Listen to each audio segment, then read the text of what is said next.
Right, so we're going to spend about an hour and 15 minutes getting to know this amazing group of panelists. As they introduce themselves, you can see their names and their titles and the organization that they work for. Let's go about our agenda that we have for today. First, we're going to learn about Bridges. It's a cross-cultural leadership initiative. And then we're going to talk a little bit about Unidos for Oregon. There will be an interactive demonstration. And then we'll open up the floor for questions and discussions, and we'll have Jonath from the Class 2 of Unidos for Oregon program to share a personal story. So without further ado, let's get started with Bridges, a cross-cultural leadership initiative in Oregon.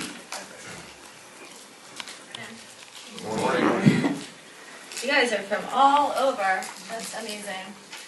So again, my name is Julia Meier. I am the Executive Director of the Coalition of Communities of Color, and I live and work in Portland, Oregon. So I'm going to just begin with a little bit of story about who we are as an organization. So 15 years ago, in 2001, in Portland, Oregon, leaders from organizations of color started meeting with each other for the first time ever in our region. And really the motivation was these leaders coming together to say, how do we collectively address socioeconomic disparities, institutional racism, and inequity of services experienced by children, families, and communities of color in our region. The vision was really to come together cross-culturally for the first time, to produce systems change that would lead to self-determination, prosperity, wellness, and justice for communities of color in our region. So really, I think about the coalition's existence as being very dependent on the courage and determination of leaders of color who were willing to come together and be in a room together 15 years ago, who were willing to make sacrifices on behalf of their own community, on behalf of their own organization, for the sake of the whole. And that's very challenging when at night you go home to your own community or your own organization and you're held accountable for those decisions. These leaders committed countless hours of very intentional trust and relationship building across communities of color and organizations of color. Really visionary leaders at the time in our region who saw that racial justice requires cross-cultural movement building. And as the years went on, we grew. So now we are an alliance of 19 culturally specific community-based organizations. And we have representatives from the African community, the African American community, the Asian and Pacific Islander communities, Latino communities, Native American communities, and Slavic communities. And I just want to say I am very proud to be a part of the Coalition of Communities of Color. We have had folks look around the country for something like us, and so far nobody can find anything like us. Part of me feels a sense of pride around that, and sometimes that makes me feel lonely. So if any of you know of anything where you're from that sounds like something like what I'm talking about, please come and share that with me because I would love to hear about it. What we have found is that cross-cultural alliances tend to be issue limited, so folks will come together around a single issue like police brutality, or they tend to be time limited. So let's get together for the next 2 years to do a certain campaign. Our mission is not like that. Our mission is very broad. We think of our work as racial justice, and that we will be around until racial justice is achieved. So for us, this is really movement building work, and this is generational work. And our members really drive our work.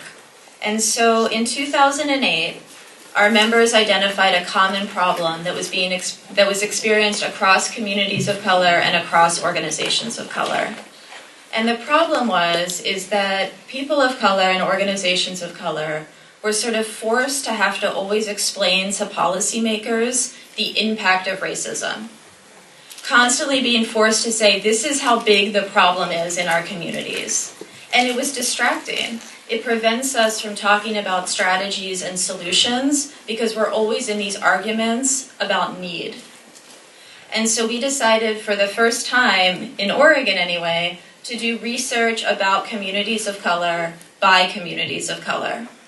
To say that we will document to you the impacts of racism so we can have conversations about policy and strategies and solutions to undo those impacts of racism.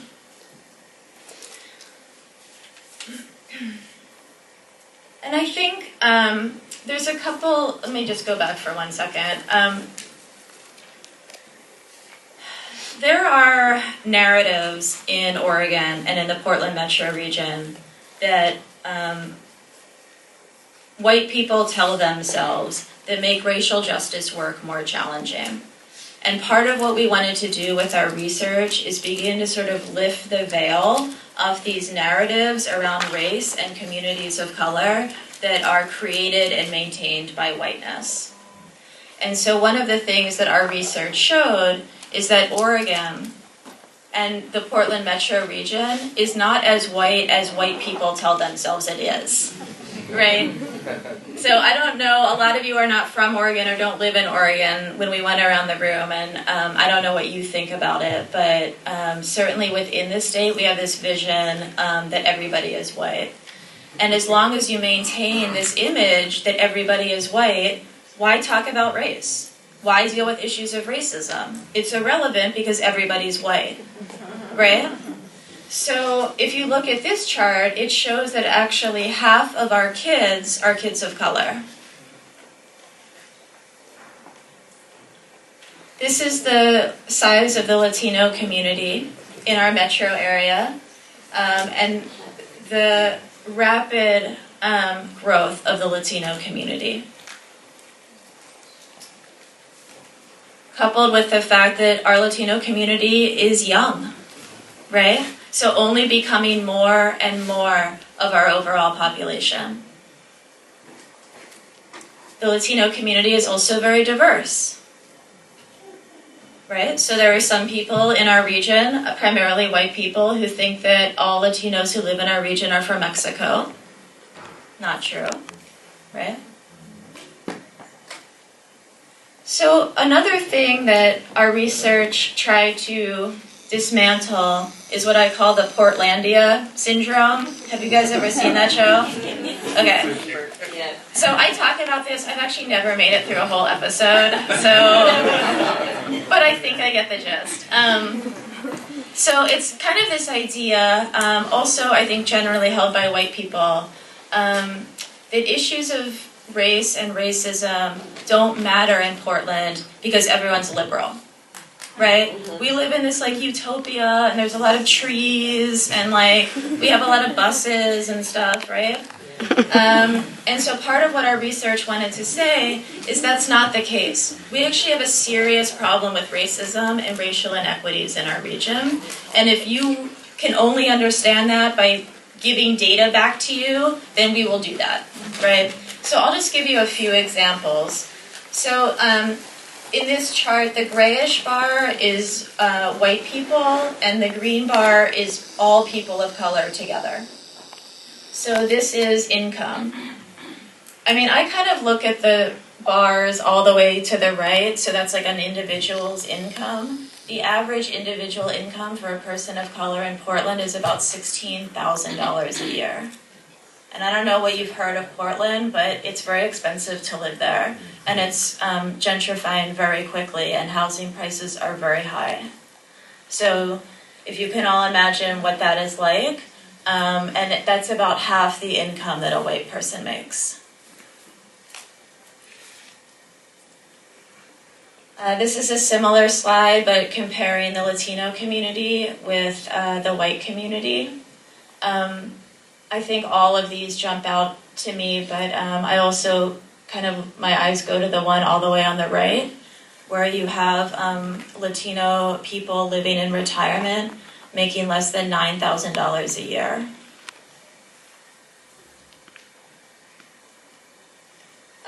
Just, as incomes obviously relate to poverty rates in our region. Again, this is whites compared to all people of color. If you can just see the size, just kind of scan over it and the size of that inequity.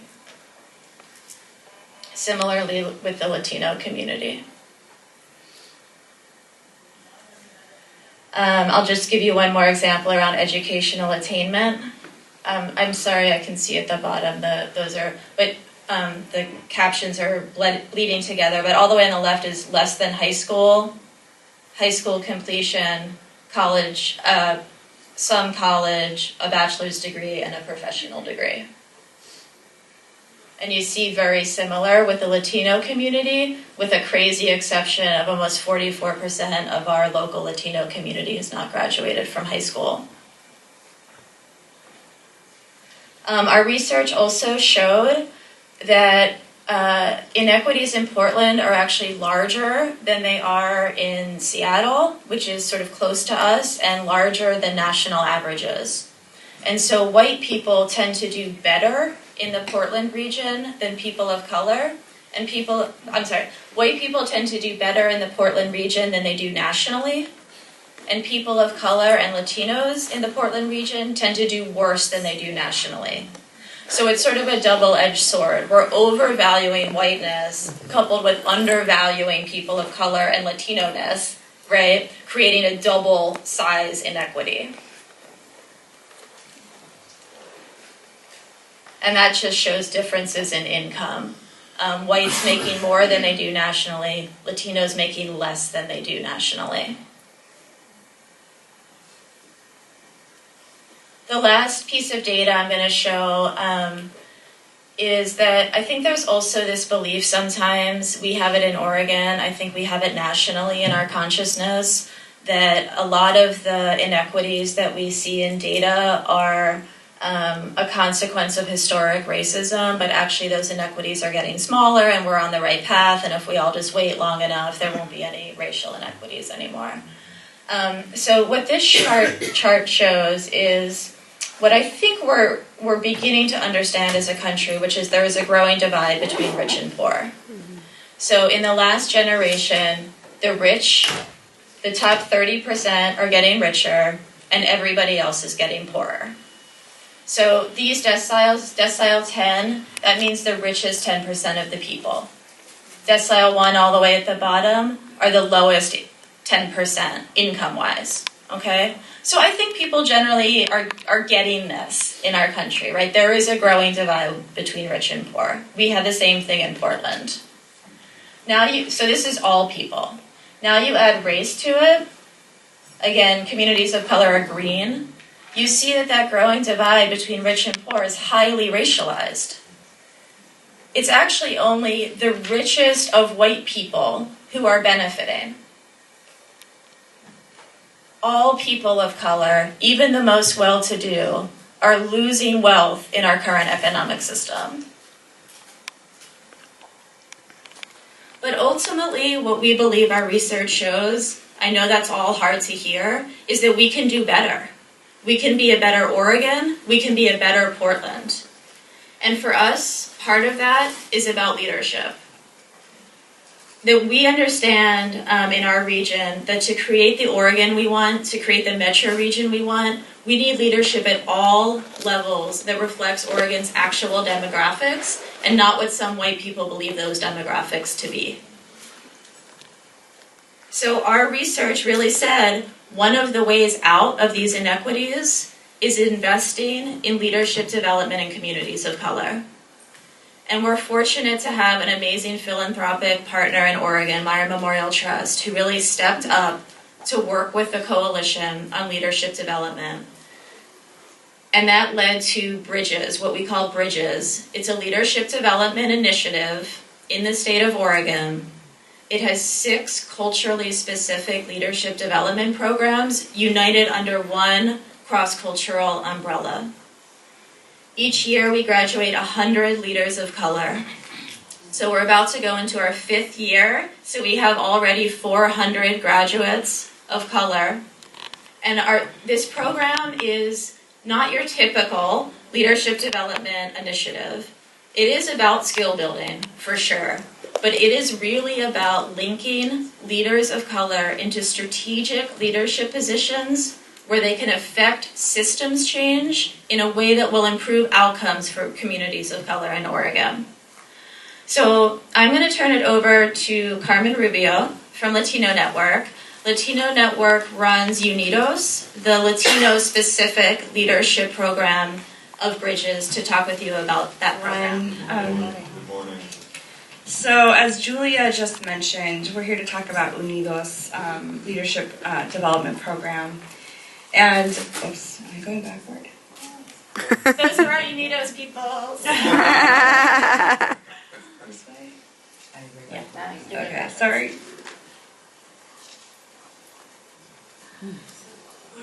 Okay.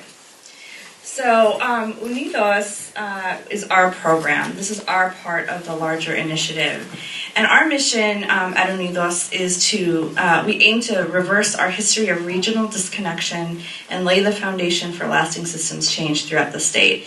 And for all the exact reasons that Julia spoke about, it's really critical that we work together to change our narrative and our stereotype of being a predominantly white state. That's just not the case.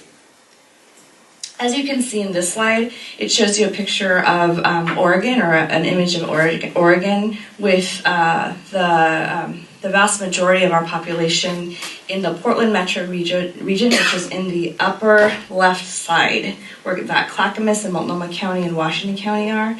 That's like where a lot of our urban center is. But if you can look around the state, you can see that Latinos are everywhere and fastly growing in other parts of the state, particularly the rural parts of our state. So that narrative is clearly not true when you look at this graphic. So, when we talk about our leadership challenges in Portland and in Oregon, we are really looking at several factors. First, we are drastically underrepresented in all aspects of leadership along all sectors. So when you are talking to policymakers, when you're looking at decision makers, and you're looking at folks that are actually in position to control resources, we rarely have people represented in those discussions. So it takes a big lift from our community to make the case. And thankfully, this research has been helpful in us making the case so we can finally get beyond the point of having to justify our needs in our community and get to the solutions portion of the conversation. So that is a critical aspect of our program, is we aim to increase our representation in decision-making positions. We also have a very underdeveloped civic presence. We certainly have the numbers, but again, we do not have the population. We don't have people running for office. We don't have the system that supports, selects, recruits, and trains candidates. Vastly underrepresented for Latinos, despite our population. We also have an increased need for regional and statewide cohesion and collaboration. We also have the high need for, once folks are in leadership positions, how do we move through conflict together in a way that doesn't impact our communities, and we can move through these conflicts, learn how to disagree, but still be united and in alignment. Another couple I'll address really quickly to move on is leadership isolation. Often we have folks who are in leadership positions, but they are the first or the only in their sector or in their department, and sometimes also the first ever in the state or the history of the state of Oregon. And that can provide, that can be a very lonely experience for Latino leaders in our state when they're experiencing microaggressions or issues that are particular to their experience as the only Latino leader in that area or in that sector. There's not a lot of support for that experience. And then finally, multi-generational disconnection. We have, as our numbers are growing, we're a fairly newer community in Oregon, so we have a few generations of Latino folks and then a lot of newcomer communities as well. So how do we bridge that those growing numbers and that growing divide? So what did we do? So when we had the opportunity to come together under Bridges, our community had a series of meetings to really look and think hard and critically about where we have assets in the community. Where are our strengths in terms of identifying our leadership pipeline, and where are the gaps? So we did an organizational scan of programs across the state and really learned that we had a higher concentration of community or leadership development programs in the grassroots community, or a lot of gateway leadership programs. What we did find is that there was a clear gap at the decision-making level, or how once folks move through their leadership trajectory, how we continue to have folks work together across systems to create movement building within the Latino community that is sustained over time, and that the network gets stronger and wider. So what we identified clearly, as you can see on this graphic, is that there are several issues identified there, but ranking number one in terms of issues that we identified within that gap is that Latino leadership cohesion and collaboration across the state and strategic thinking across the state ranked number one in terms of a need, and trust building is squarely at the center of that. So our program components for Unidos, a clear focus on building authentic relationships. And what I'll say about this program is it's not a traditional leadership program. Unidos focuses inward so that our external relationships and our external leadership and internal values and culture and alignment are in sync with one another, so that this makes us more effective leaders in the community. Also, understanding our history, culture, and mechanisms of oppression are something that we identify and explore very strongly. Conflict resolution, as I mentioned before, and then intergenerational learning. So our program timeline is approximately 1 full year. We kick it off with a welcome reception. And what I'll say first before I go through the program component is that all our cohort participants are nominated from the community. So every year we do a call out for nominations. So communities are identifying community leaders within their region to nominate for this statewide program. So once they're nominated, once they're selected, we have a welcome reception. We have a kickoff retreat, which you will be hearing about shortly, followed by monthly topical reconvenings around civic leadership, leadership oppression, arts and culture, and then service learning opportunities. And so the kickoff retreat is a very key, critical, foundational event for our program. It is one where we really get down to our bare bones about who we are as people, who we are as Latinos, and how we need to support each other, and how we have each a history of oppression, how those systems of oppression impact our leadership and show up today. Finally, we have some joint cross-cultural trainings with other Bridges programs where we come together and do trainings on legislative issues or intercultural learnings. We also create a Latino list video, and we'll show you a little bit more about that really soon. Then we end with a program graduation, which is a lot of fun. So this is a graphic showing our Latino list. We had committed early on when we developed the concept of this program that we aim to reverse the narrative that Julia talked about that is clearly false, that there are not Latino leaders in the state of Oregon. And I'm sure many of you have heard this time and again as well. We hear it quite a bit, that when there's a really great high-level position or decision-making position, and we are disappointed because once again there's not a person of color that is qualified, selected to fill that very critical role that has an impact in our communities, we often get the answer or the response, well, we just didn't find any qualified applicants of color. Well, we don't believe that. We reject that narrative. And so what we decided to do was to create our own proof of that.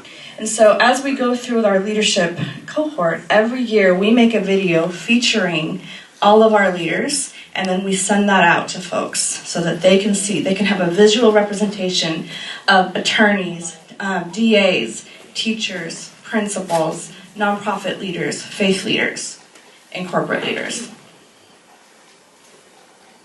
So now we're going to show you a little brief 3-minute, 4-minute video clip, just so that you can kind of get a flavor and a taste of what our program is like.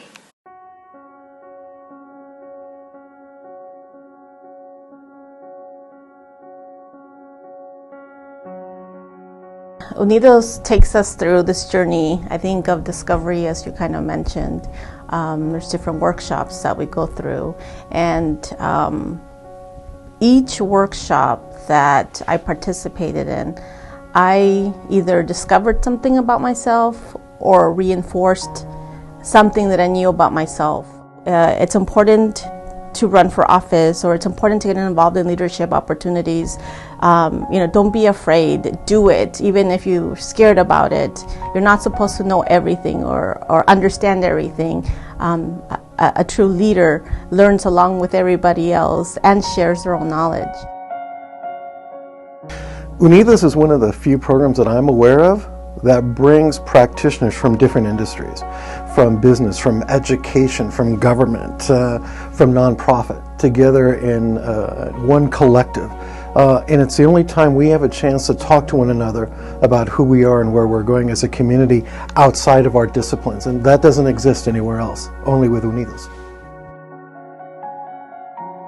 I would say I highly recommend that you consider it, because it's a process that lets us grow internally, but also helps us grow externally.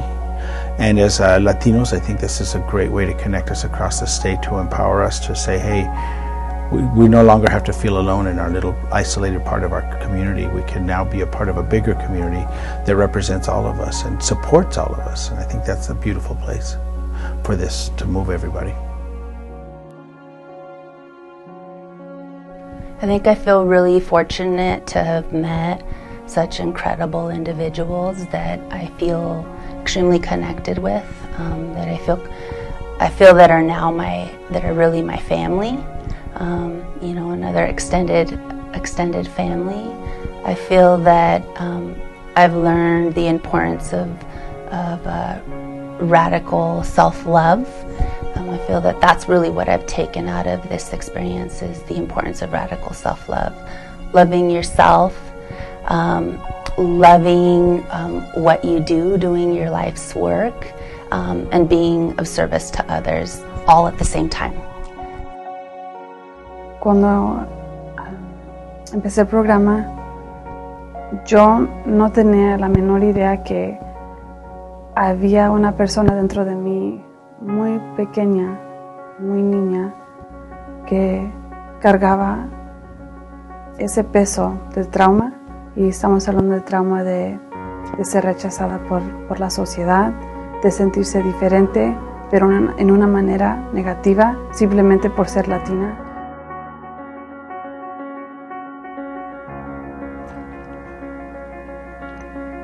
Yo me acepto. Yo me amo. Yo reconozco mi dolor. Y yo reconozco mi fuerza. Y yo soy libre y afortunada y amada. Y más que nada,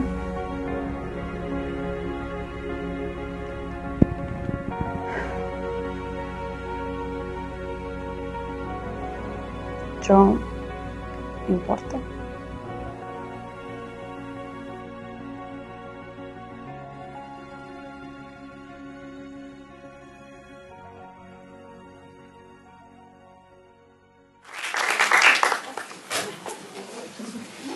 So you can see it's a very powerful program. I tear up every time I hear Isabel speak.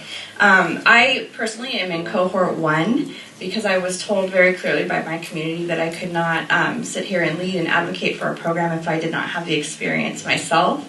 And I can tell you that it changed my life and it changed my leadership for sure. We also have 2 other cohort members here, Octaviano, who is our facilitator this morning, and then Jonath, whom you will be hearing from a little later. But now I'd like just to close out my portion, just to share really briefly before we move on to the next part of our agenda.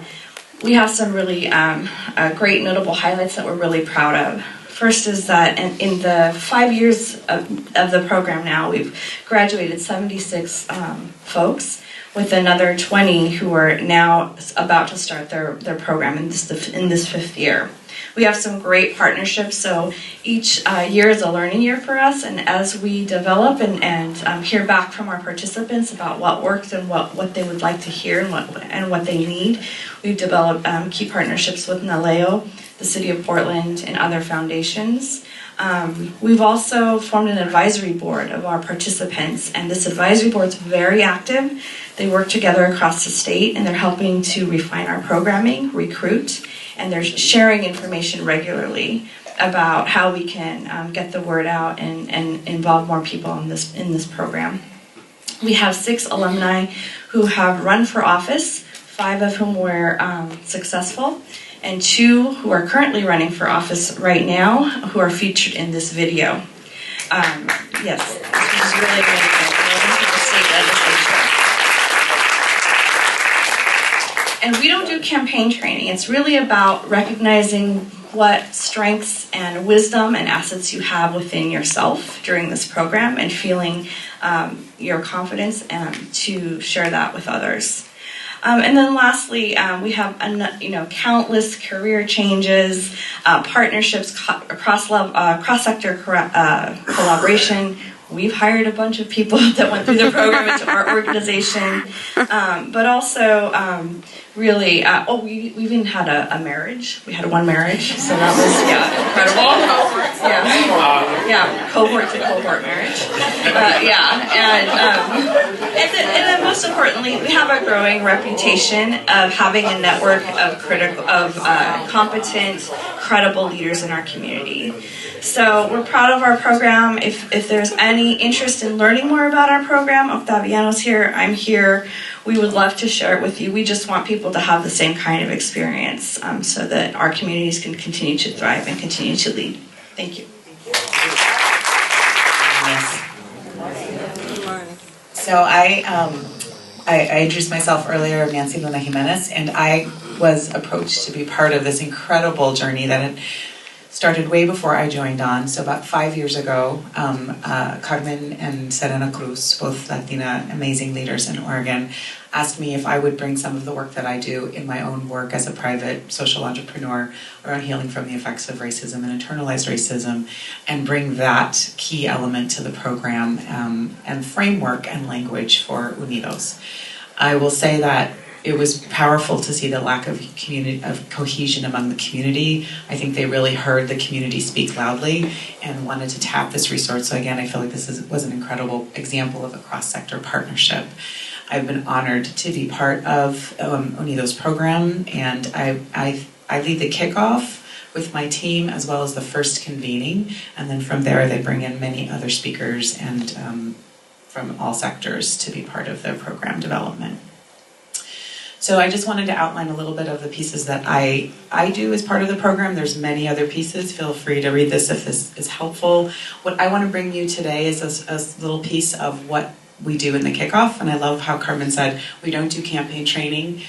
We do work on how to reclaim and recognize the strengths and also how to heal from the effects of all the messages that we've gotten that we don't matter, that we're not significant, that we're not the right kind of leader, that somehow we have to assimilate or change who we are in order to be visible, recognized, and have access to institutional power as individuals and as a community. So what I'd like to do is my goal is to teach you a tool, an actual tool that we use, and it's one of the pieces that we, as part of the first kickoff, is actually structured in as continued practice, which is a practice of constructivist listening. There won't be a quiz later, so you don't have to remember that. But it is a timed confidential listening activity where the listener and the speaker have the same amount of time in both roles. And so just a minute, you'll get to practice this tool twice in 2 different contexts. Just a little bit about the background. This tool was not invented by Julian Weissglass, but Dr. Julian Weissglass coined that term. He's written the most theory on it, mostly from an educational perspective, but it really is, in my opinion, it's a transformational social justice tool. I learned it from my mentor, a woman named Lillian Roybal Rose. Some of you may be familiar with the Roybal family. She is the daughter of Honorable Edward Roybal, the first Latino ever elected to Congress, and the sister of Representative Lucille Roybal Allard, and she has been my mentor and dear friend in this work. And much of what I bring and continue to bring in this work is the legacy of the work that she has done for now 4 decades. She just officially retired last December on healing in our community and also healing our allies so that they can be effective in working with us. And this is what I think is so profound about the coalition. The listening in this process is not about communicating information. It's not about trying to convince someone of your point of view. It really is about healing and meaning making for the speaker. In just a minute, again, you'll get to practice this. And I think fundamentally it's about creating built-in peerness. So often we're in organizations and in experiences where there's clear imbalances of power, and whoever is dominant in that dynamic takes more time, gets more air, feels more authorized to speak. When you add all the slices that impact our community from race and gender and class, and you add language oppression and legal status, often it's our people that don't feel authorized to speak. And this is really important to build in a tool where we learn how to both be speaker and listener in a place of peerness. Very briefly, I'll share, I remember doing a workshop, and it was a very split group. All the Latinos were mostly the janitorial and custodial staff, and they were in the back of the workshop. All filled the back, about 200 people. The front was filled with white and professional staff. One of the first things we did in that session was we asked all the Latinos to stand and to come to the front, and they got to pick their partner to do this first. So they could pick each other, pick anyone, and it completely shifted the dynamic just from that act of giving permission for visibility and authorization to speak. So these are the guidelines. I'm going to actually go over them in just a second. First, let's find a partner. So the guidelines are as follows. As the listener, and you're going to be in both roles, so you'll probably want to pay attention to both instructions. You're going to give, as the listener, focused, undivided, loving attention for the full amount of time. Okay? This is not something we're super practiced at. We're really good at being distracted and sort of half listening. This practice, ideally, you're knee to knee, like you're facing each other full on and being able to give that full eye contact. During the time that you are a listener, we ask absolutely no questions, no interruptions, no comments. You're listening in complete silence. Also, when your time is up, we ask you not to refer back to anything that you heard the person say during their time, during even your time, nor at any point afterwards. The confidentiality is a really key piece of this training, and I actually think it's been an incredible benefit in both trust building in Unidos and beyond, and also in a discipline of knowing the difference between when you need to really hold something as sacred. And I think one of the things that breaks down so much in our relationships is the gossip, the chisme, where we really are trying to get a hand with things that are hard, but we're really inappropriate in how we're getting that help and with whom we're getting that help. And it toxifies the environments and ends up undermining our leadership. Both we don't get seen as leaders because we're gossiping, we're also undermining the leadership around us. And so this tool, in a disciplined fashion, really helps break down all of those patterns that in the end are destructive and don't help grow us as individuals or leaders or community. As a speaker, we're going to ask, you can talk or not talk. You get the time whether you feel it or not. And I think that's unusual, right? We often feel like we have to perform or somehow be interesting to get the time. This tool doesn't work that way. And that means, listener, if the speaker runs out of everything they have to say in a minute, you just continue to give them warm, focused, loving, adoring attention in the silence that remains, okay? This is not a chance to then get into dialogue. You will miss the beauty of this tool if you go into conversation. I promise you'll have plenty of time for conversation later, but really try to honor these guidelines to see what insights will come up for you when you do this activity. Please use the language that you count in, pray in, curse in, and dream in. This is the language of our emotions. It's the place that we know ourselves. I think it's something, unfortunately, colonizers got really well, that when you take away people's language, you take away their soul, you take away the way in which they know the world. And we are, in this process, our intention is to reclaim it, reclaim our souls and the way we see the world. This is especially important when we're working cross-culturally, because the tendency is going to be to work in dominant language, right? Which is, right. And yet when you've got communities with beautiful African languages, and you've got Asian languages, and Spanish, and even in Indian dialects, native dialects, we want to rebring all of that. This is not a communication tool. Besides, as the listener, you can hold confidentiality better if you don't understand their language. So it's all a benefit.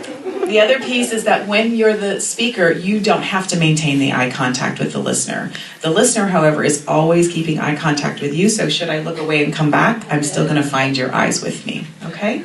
Any questions about the process before we go into topic?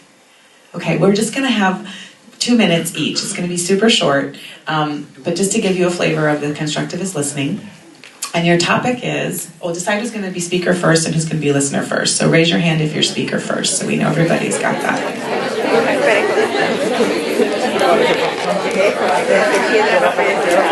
Okay, so speaker first. You ready?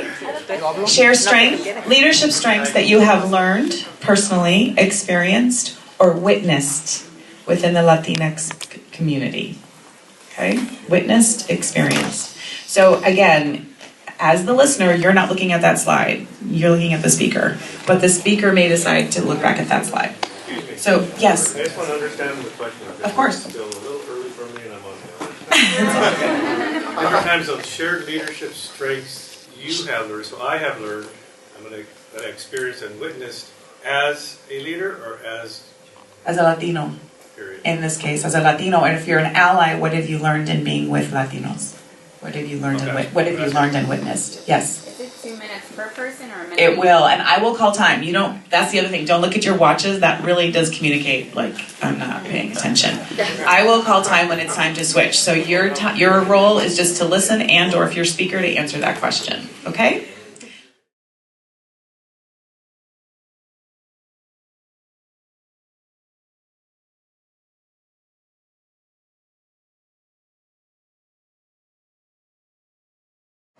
How many of you learned something new about yourself in this process?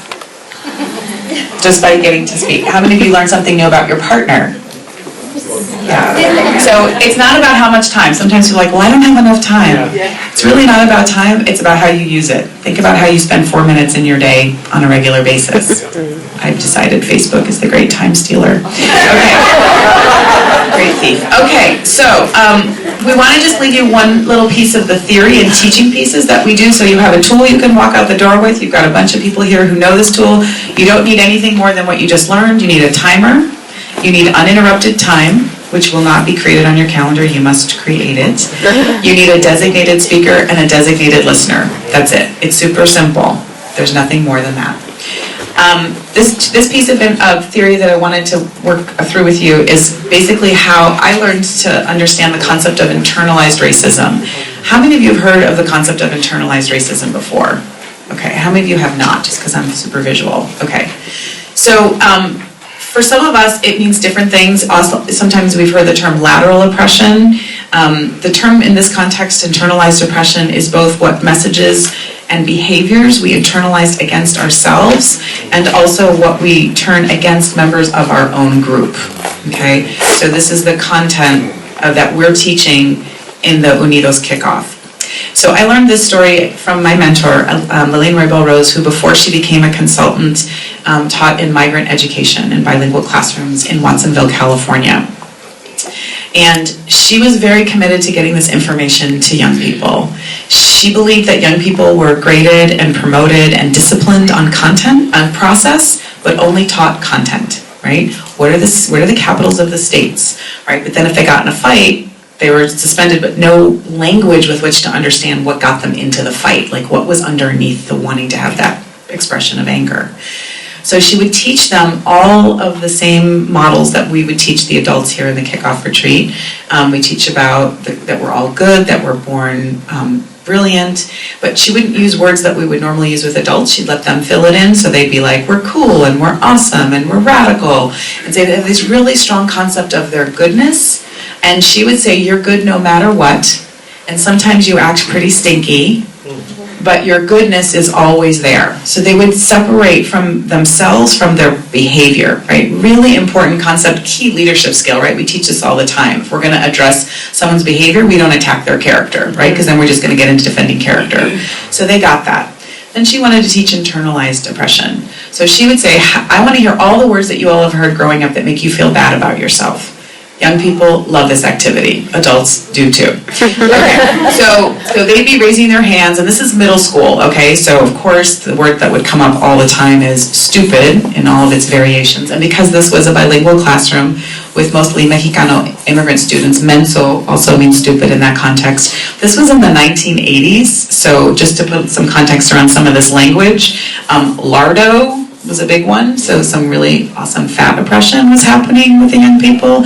And then this word has been reclaimed, I think now, but geek was not a cool thing in the 80s. Okay, it was not good to be geek.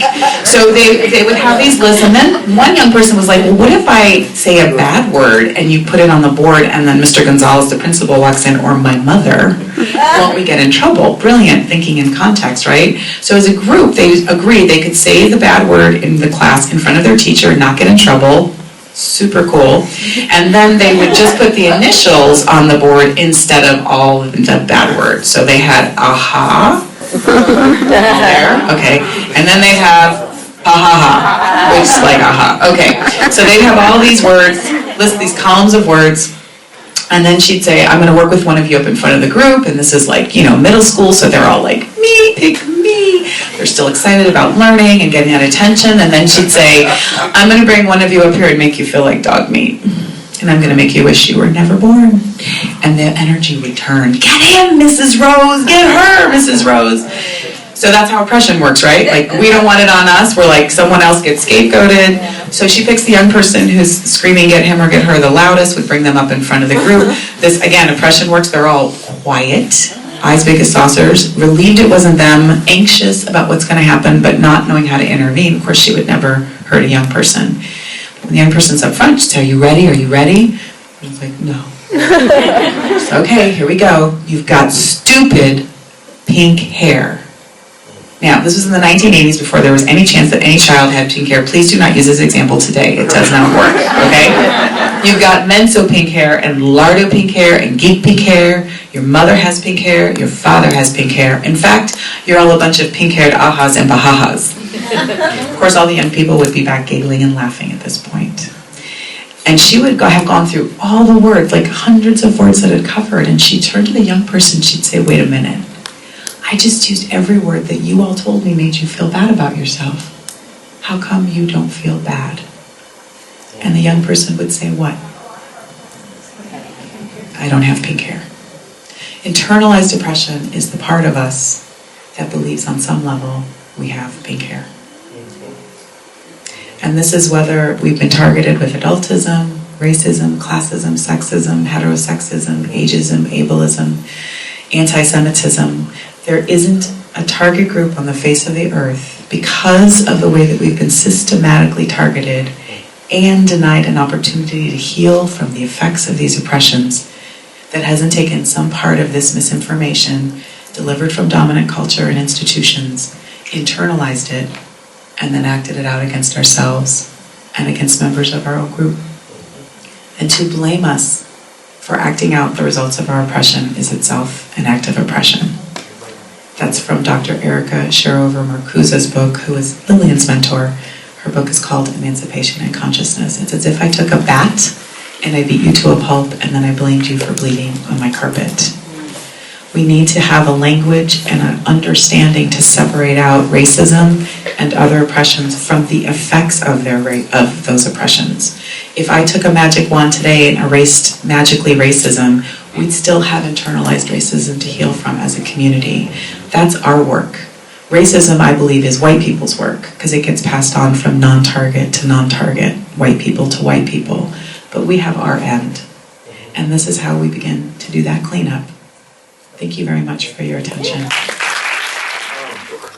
This is for Julia, Carmen, or Nanci. You talked about the oppression and even the recommendation of the book. Do you all cover anything to do with unconscious or implicit bias in your conversations with the participants or the groups that you work with?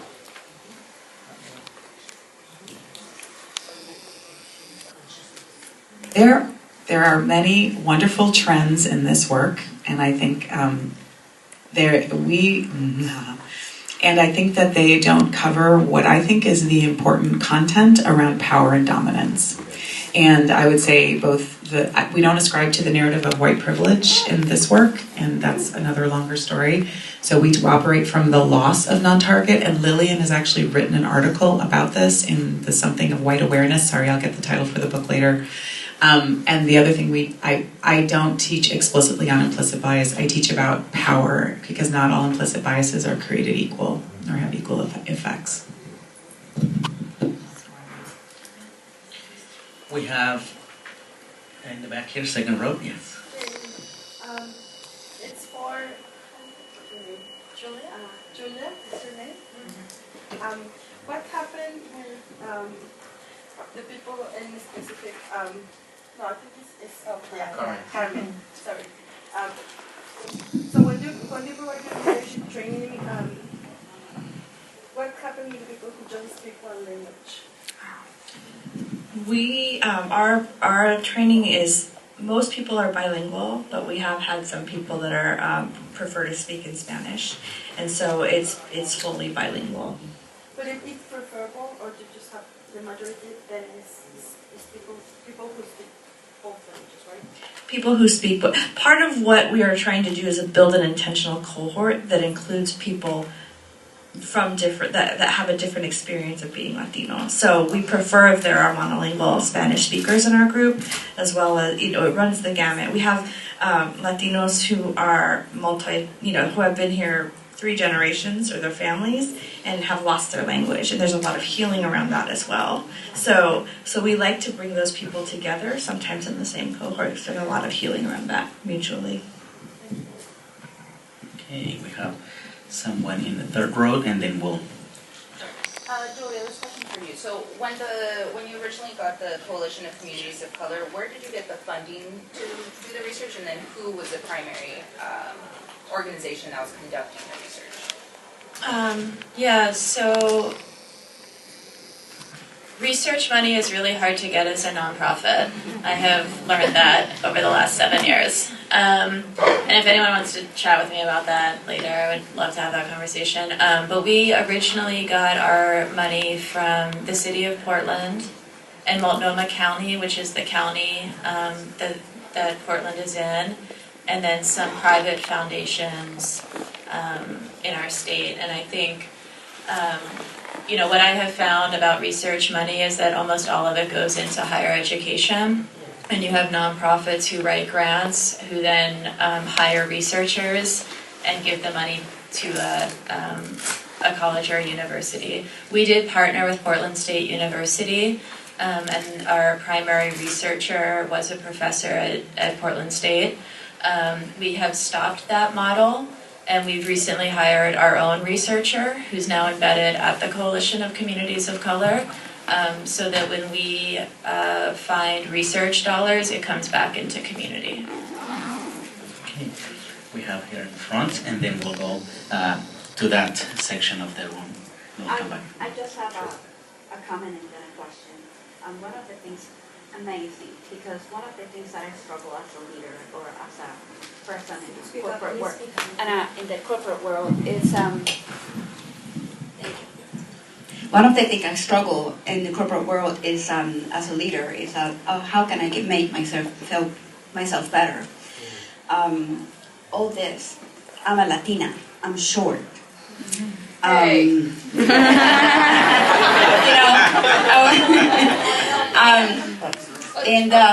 I'm a woman, and those are the things stereotyping inside of me that I always struggle.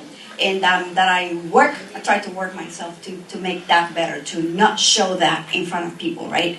And so this is just great. And how can we make that, or how can we change that to people? How can we believe them that this is exactly what happened? same as a family. This morning we were just mentioning that about my dad, saying, yeah, because there's a little racism, and no, that's changing. But it's depend of you, depend of what you believe, and it's inside. You need to just get it out. So this is great. I'm reading the book. And the other thing is, I wanted to know, because these programs are excellent. Oregon, all the way up there, right? And I wonder myself, I didn't even know the amount of the community that it was there.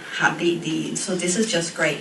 How these programs, we can actually bring them down, or how can we cross-train other states to be able, because this is great. We do have a lot of external organizations in different states, professional organizations that we also are trying to help out to see how can we make it better. But this type of organization actually building leaders into the office, into public office. This is what we need to make an actual change. So this is just maybe a question, a comment, but this is great. I will just tell you that we intentionally, first I would suggest you doing a leadership scan within your state for what is there.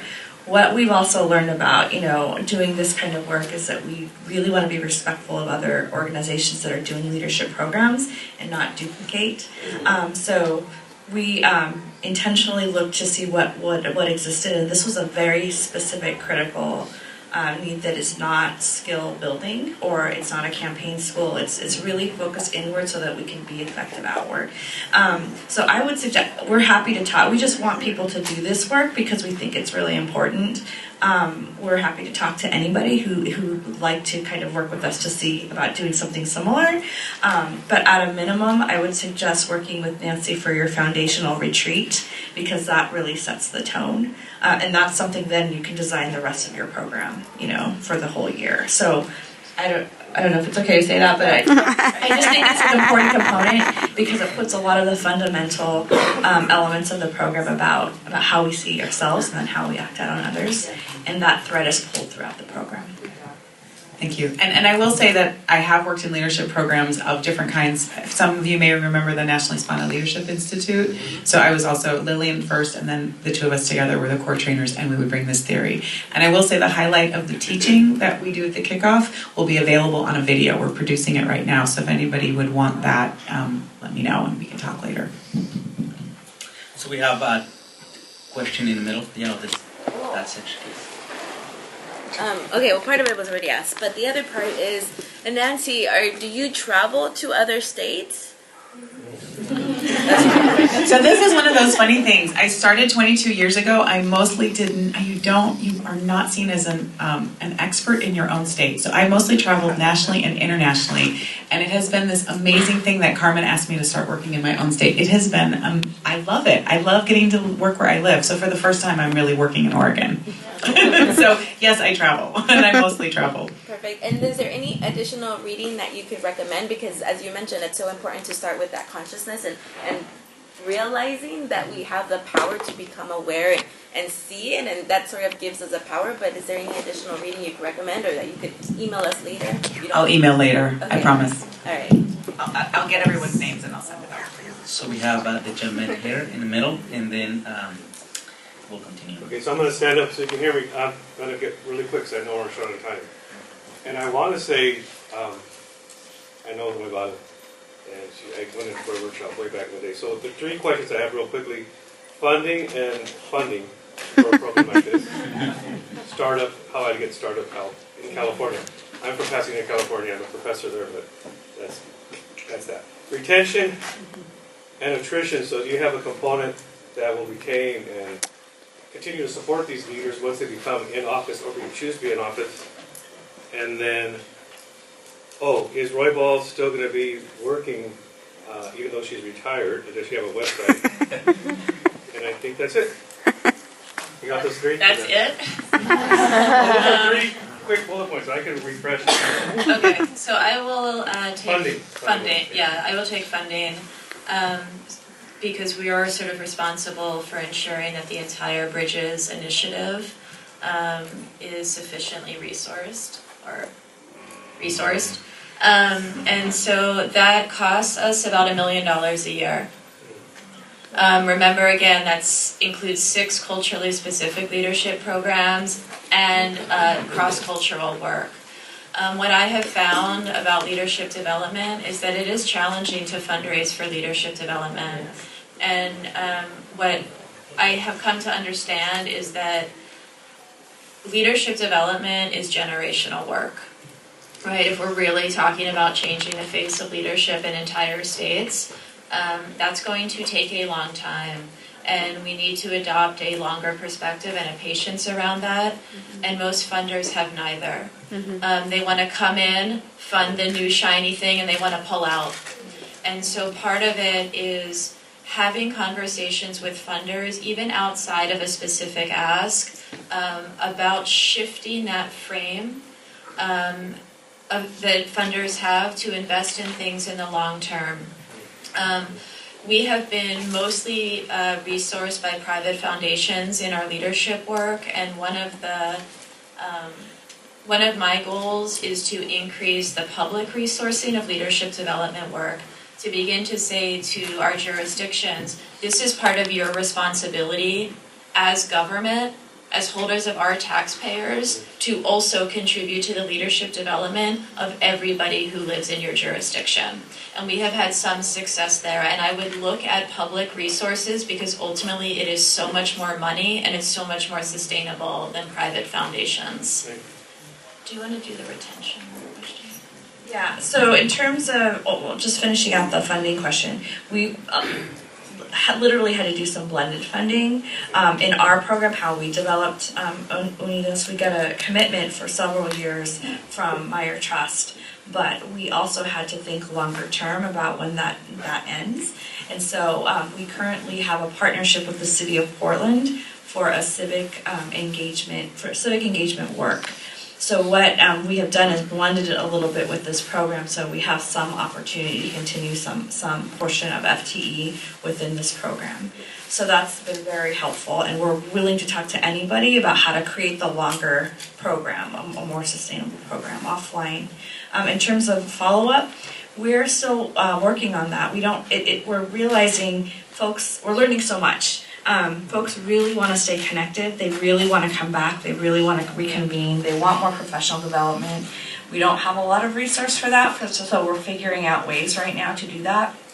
At a minimum, we bring them back at least once or twice a year all together to welcome the next cohort. We have an annual celebration around the holiday time that everybody gets together, and we do some inter-cohorts relationship building and have dinner together. But our goal for future is to do a more intentional, structured professional, or I don't want to even call it professional development. It's like internal work together. People want refreshers. They want to feel like depth and connection again. So we're figuring out that part. Thank you. And I'll just add, can I add really quickly? And one of the cohorts actually decided they wanted it so much they self-funded to bring me back for a day. So we had the official Reunidos for the first time. So we got to do that. And Lillian is not working anymore. She officially retired. If you go to her website, she'll send you to me. Thank you. So we'll have one more question and then we will close with the personal story, okay? Yes. Yes, Nanci, I want to thank you first because I've gone through a lot of workshops on leadership and how to build leadership and how to create leaderships in your community. Never have I heard about the skill that you need first, the internal thing that you need. So thank you so much, because I think in this room there's a lot of us that identify with that, and it's really needed, especially in the crisis that we live in this country nowadays. So I think it's the first part that we need to start, healing ourselves in order to create better leaders. So thank you so much. Gracias, muchas gracias. And then I want to continue with the question about the cohort, because I see in the video, it's mostly adults from what I could see. Did you ever had any youth in the leader programs? And then you said they get selected. Do you, what does that process look like? Do you identify them? Do you interview them? Are there any requirements? And then, continue with this question. Do you help them find those jobs? Do you help them get into those leadership positions? So the first question was about young people. We love having young people, but we want them to be around 22 at a minimum for this program so that they have enough understanding about their leadership and have experienced leadership issues on some level or are developing their leadership issue or person. We would love to, we've talked many times about doing some kind of work like this with younger people, because if they had these tools and awareness much younger, it would change their life for sure. It's not an inexpensive program, so that's something we would love to do. We do have other kinds of youth leadership programs, but it's not this model in particular. In terms, what was your second question about that? In your requirements, so how do you identify them? Okay, yes. So how we started the program is this is a good learning. So we really thought, if we just get all our leaders some who don't talk or work well together, if we all experience this together, then we could do amazing things. What we didn't anticipate is that some people would not want to do this work. We might have had the vision for a certain type of person or leader in mind, but it didn't happen that way. So we just have a group of leaders come around and nominate people, and we generated a great list, and we just started calling. And so now we're getting people nominating others on it. It's a process that is very easy to do now because we have more people who want to participate than we have space in the program. Right now, let's give a round of applause to Jonath. So I'm a byproduct of this side of the country, and there's a long story on how I ended up in Portland, Oregon, but I'm there. Just quickly, my mom thinks that I'm between the city of Seattle and San Francisco. This whole state is messy, right? And my mom's very important to me because she's the one who said, don't screw it up, right? She sent me off into the world. I'm a byproduct of community. So my parents got me to a point when they said, this is as much as we know, go out there and listen to the adults and they'll tell you what you need to do. And that's how I spend my life, getting good advice, following what other people saw that I could do, what other people saw skills that I had, but I've never had the opportunity to reflect and actually see me, my skills, what I've been giving and what I've been doing. And I'm a little bit old now, so to go through Unidos at this point in my life and actually stop and have to reflect and catch up 20-something years of my life, that you're saying, how did I get here? And all the things that people put me to do, right? Because if you're the only one in the room and you're Latino, then you represent all the Latinos. If you speak Spanish, you only speak Spanish, right? You can't do this for for English speakers. So all these battles of this year. So I was in class 2 and I got the opportunity to sort of stop and look at everything that was in my head, everything that I heard, everything that I thought about who I was. And then after they do all of that, thank you. Then they ask you the question, how does that impact on how you project outside of you? So now I'm being held accountable for the things that I just saw for the first time in my life, right? That video that I've been watching all of my life, and I'm being held accountable on how that is expressed out. So I found out things about me that I didn't particularly like, right? So my own microaggressions against myself, my family, my coworkers, things that you don't necessarily pick up because you're so busy trying to do the right thing. The one that I hear the most is my mom and mi abuelita. Eres el primero. Don't screw it up. Right? So I never gave permission. And this is the point. You don't give yourself permission to lead, to see yourself. This is a program that nominates you. So it's not about you calling yourself a leader. People in your community called you out. And there are people who have been called to step forward as a leader that didn't think that they were a leader because they're probably like me, listening to these messaging. These social standards and these conversations. If anybody ever goes to Oregon, any Puerto Ricans in the room? Wow, what happened? I was so happy to come here. I was like, I'm going to see my people. So I'll tell you this. When you get to Oregon... No. I'm not trying to divide you. So I'll finish that with this one. It's okay. I'll finish it this way. So if you ever get to Oregon, and you say you're Puerto Rican, and they'll tell you, oh my God, I know another Puerto Rican. He's from Puerto Rico, Mexico. That is me. So that's to bring you back. So in Oregon, I'm asked what part of Mexico I'm from. Right. And I just simply say I'm from Veracruz. They're like, no, you're not from Veracruz. I'm like, oh, I'm right outside Veracruz. It's an island called Puerto Rico, right? Right? Okay. That said is the reality of this is giving yourself permission to lead, to connect, and sometimes stepping into those hard places. You know, we all have to step forward and represent ourselves, Latinos, right? Sometimes we hear the question around people just need mentors. People need to see people in positions. There's 25 countries that speak Spanish that have everything the United States has judges, presidents. So that's not the issue. It's the issue about permission. Permission to reflect on who you are, reflect on the messaging that you know, I'm a two-bros farmer. That's what I grew up, and I still say that. I've not touched dirt in so many years that I would not even know what to do with it. But I grew up on a farm doing two bros. That's Susenas for those who don't know that that's what's called in English, which I didn't know till I got to Oregon, and someone told me. And that's what I find, that's where I connect to. That's not who I am today. And ironically, it's really funny because Class 1 had a young man who now is the president of the Hispanic Chamber. And it's a shift that happened, a 22-year organization that was created to sort of fight the system and give Latinos in Oregon, who were seen as, you know, everything that Trump says now about Latinos.